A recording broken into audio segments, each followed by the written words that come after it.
NASA rocket presentation. We are Northstar School, and we're from Arlington, Texas.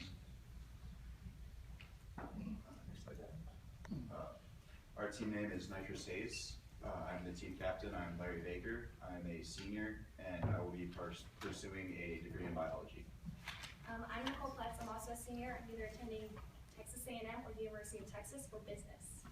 And I'm Cameron Henson, and hopefully I get accepted to TCU for a major in music performance. This is going to be our school's 7th year doing this program.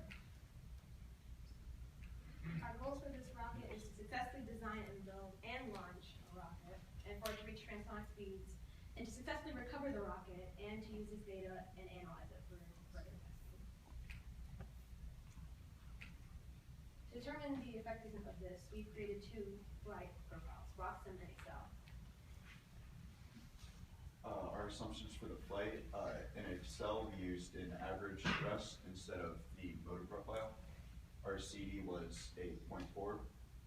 We assumed a completely straight flight up and down with no wind, and that our mass is correct. And then in Roxham, it was perfectly built, and we included various weather conditions. So Roxham has capability to change density profile, change winds? You can change wind. This is our flight profile from launch. Our FG is at the top at about 3,000 meters.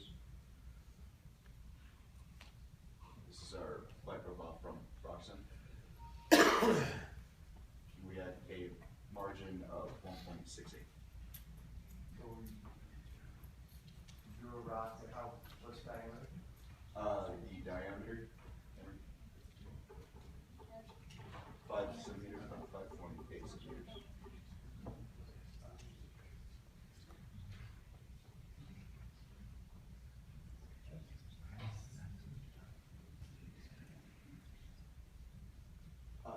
This is the comparison. In Excel, our maximum altitude was 3,092 meters. Time to apogee was 23 seconds. And our max velocity was 329 meters per second. While in Roxham, the maximum altitude was 2,761 meters with the time to apogee 19 seconds, and with the maximum velocity of 394 meters per second. So it's roughly 9,000 feet. It's a little bit of a difference. That's as close as we could get it to match Excel. Yeah, you make assumptions of constant drag and things like that. We just want to make sure you understand the basic physics before you just tell me I put it in a sim and it works. The motor we use Hypertech 270. The body tube is apogee. We're using a blue tube. And the alternator is engine core, which is a USB alternator. Does it just altimeter? Do you get GPS information? I think it's just the altimeter. There. And our challenges.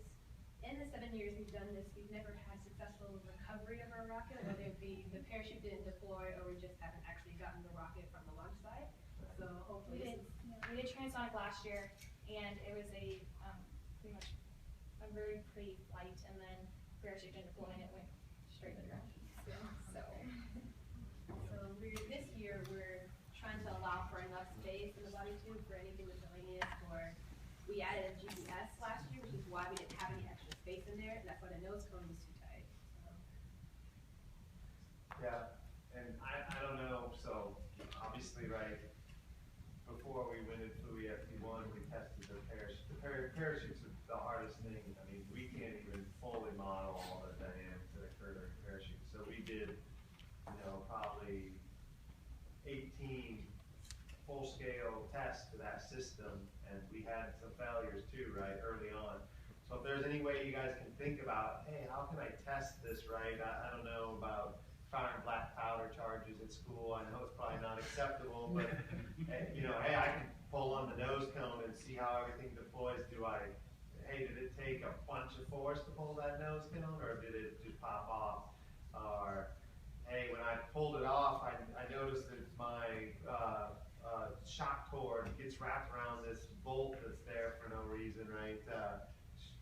things like that. You can do those type of, any testing you can do is gonna improve your reliability when you go and do it for real.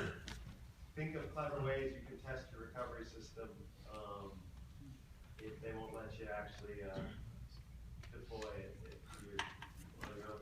And then the other thing is, the other thing we do is redundancy, right?